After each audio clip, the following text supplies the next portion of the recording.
हमने इससे पहले रदरफोर्ड का मॉडल पढ़ रखा है। हमने पढ़ रखा था कि जे थॉमसन ने जो एटम का मॉडल बताया था उसकी कुछ लिमिटेशंस थी, जैसे कि जे थॉमसन ने पॉजिटिव चार्ज की बात करी थी, नेगेटिव चार्ज इलेक्ट्रॉन्स की बात करी थी, पर न्यूट्रॉन की बात नहीं की, जिसके कारण उस लिमिटेशन को दूर करने के लिए बहुत अच्छे साइंटिस्ट नाम है रदरफोर्ड, इन्होंने अपना एक्सपेरिमेंट किया। इन्होंने क्या किया, अपने एक्सपेरिमेंट में एक गोल्ड की फॉइल ली। अगर मैं गोल्ड की फॉइल ना बनाकर गोल्ड का एक एटम बनाऊं कोई दिक्कत है? नहीं, ठीक है। इसके बाद हमने क्या किया, जो गोल्ड की फॉइल थी, गोल्ड का या तो मान लो एटम था, उस एटम ने क्या किया, किसी सोर्स के जरिए, मान लेते हैं अपन यहाँ पे कोई सोर्स लगा रहे हैं, और इस सोर्स के जरिए हमने क्या कराया, इस एटम में अल्फा पार्टिकल की स्कैटरिंग कराई थी। क्या कराई थी?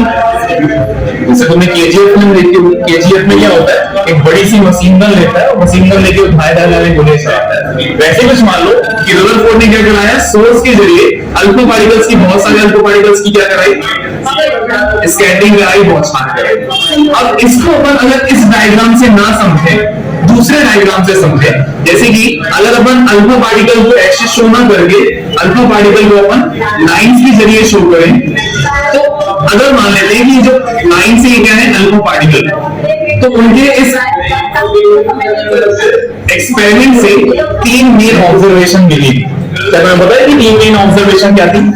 फर्स्ट ऑब्जर्वेशन क्या थी कि मैक्सिमम अल्फा पार्टिकल जो है एटम के आर पार सीधे चले जाते हैं। ये पढ़ा था आपने कि मैक्सिमम अल्फा पार्टिकल क्या करते हैं, एटम के आर पार सीधे चले जाते हैं, पढ़ा था। फर्स्ट ऑब्जर्वेशन यही है कि मैक्सिमम एटम मैक्सिमम जो अल्फा पार्टिकल्स हैं वो एटम के आर पार सीधे चले जाते हैं। सेकेंड ऑब्जर्वेशन क्या थी कि कुछ अल्फा पार्टिकल जाते जाते अपने पाथ से क्या हो जाते हैं, डिफ्लेक्ट हो जाते हैं। मान लो कि अल्फा पार्टिकल की रे आ रही है और आते आते क्या हो गई, कुछ ऐसा हुआ कि ये अपने पाथ से क्या हो गई, भटक गई, अपने पाथ से क्या हो गई, डिफ्लेक्ट हो गई। तो फर्स्ट ऑब्जर्वेशन ये मिल गया तुमको कि मैक्सिमम अल्फा पार्टिकल क्या करते हैं, एटम से आर पार सीधे चले जाते हैं। सेकेंड ऑब्जर्वेशन क्या देखने मिली कि कुछ अल्फा पार्टिकल जब एटम से टकराते हैं तो एटम के अंदर पहुंचकर कुछ ऐसा होता है कि वो अपने पाथ से क्या हो जाते हैं, डिफ्लेक्ट हो जाते हैं। Second observation.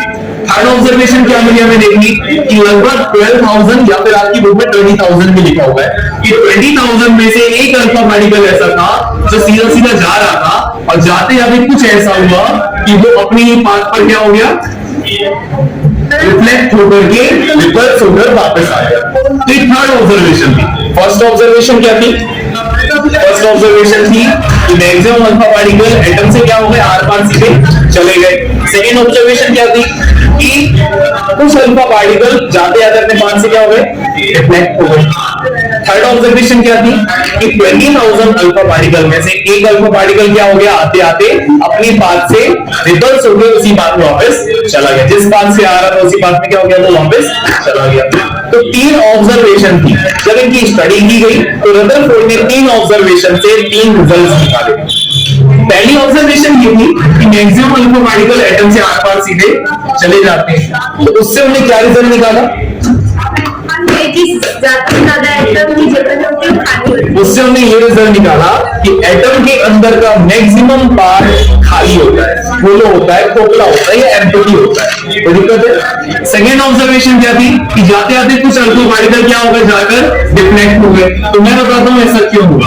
तुम्हें पता है जो अल्फा पार्टिकल होता है, अल्फा पार्टिकल को लिखा जा सकता है 2 हीलियम 4, जो कि पॉजिटिव चार्ज पार्टिकल है। अल्फा पार्टिकल कैसे चार्ज पार्टिकल होते हैं, और तुम्हें पता है कि पॉजिटिव चार्ज कब भटक जाता है अपने रास्ते से, जब उसे कोई अपोजिट चार्ज मिल जाए, नेगेटिव चार्ज मिल जाए। जैसे कि अल्फा पार्टिकल की रे जब जा रही थी तो जाते जाते से क्या मिल गया होगा, पॉजिटिव चार्ज मिल गया होगा। पॉजिटिव नहीं, पॉजिटिव है तो क्या मिल गया होगा, नेगेटिव चार्ज मिल गया होगा, जिसके कारण अल्फा पार्टिकल सीधे सीधे जाते जाते भटक जाता है। ऐसा अक्सर होता है।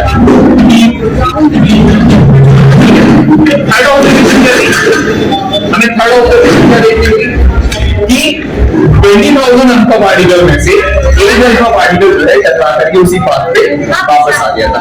ऐसा क्यों हुआ?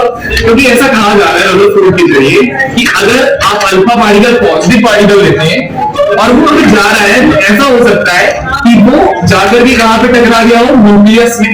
सेंटर में क्या होता है और न्यूक्लियस में क्या होता है, प्रोटॉन और न्यूट्रॉन। प्रोटॉन कैसे चार्ज होते हैं, पॉजिटिव, न्यूट्रॉन न्यूट्रल चार्ज होता है। तो रदरफोर्ड का मानना है था कि शायद ऐसा होगा कि अल्फा पार्टिकल किससे टकरा गया हो जाके, इसलिए आपको पता है कि सेम चार्ज क्या करते हैं आपस में, रिपल्शन करते हैं। तो हो सकता है कि जो पॉजिटिव चार्ज पार्टिकल था अल्फा, ये किससे टकरा गया, प्रोटॉन से, और सेम चार्ज के कारण इसमें क्या आ गया, रिपल्शन। तो जैसे ही जा रहा था रिपल्शन के दौरान वो क्या हो गया, वापस तुरंत उसी बात पे आ गया। तो रदरफोर्ड के ये छोटा सा एक्सपेरिमेंट है, एक छोटा सा मॉडल था जिसके जरिए उन्होंने एटम को डिफाइन करने की कोशिश करी।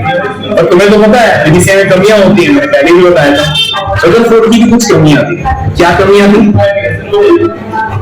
रदरफोर्ड की भी कुछ कमियां थी इस मॉडल की।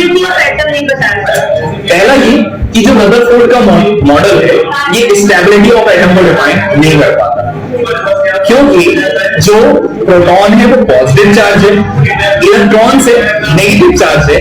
तुम्हें बताया कि प्लस और माइनस के बीच क्या लगता है, एक प्रकार का अट्रैक्शन फोर्स लगता है। पॉजिटिव चार्ज और नेगेटिव चार्ज के बीच में अट्रैक्शन फोर्स लग रहा होगा, इसमें कि प्रोटॉन और इलेक्ट्रॉन के बीच भी क्या लग रहा होगा, अट्रैक्शन फोर्स लग रहा होगा। और अगर ऐसा है कि दोनों के बीच में अट्रैक्शन फोर्स लग रहा है तो पूरे के पूरे इलेक्ट्रॉन कहां पर आ जाते, न्यूक्लियस में, प्रोटॉन के पास। और अगर ऐसा होता तो एटम की स्टेबिलिटी ही नहीं होती, एटम ही नहीं होता एक प्रकार से। तो ये इस लिमिटेशन को दूर नहीं कर पाए, जिसके कारण रदरफोर्ड का जो मॉडल है वो तब तक पढ़ा गया अच्छे तरीके से जब तक हमें इससे भी बेहतरीन मॉडल नहीं मिल गया। और इससे बेहतरीन मॉडल क्या मिला फिर हमें आगे जाकर, नील्स बोर का मॉडल, जिसे हमें प्रेजेंट टाइम में भी फॉलो अप करना है।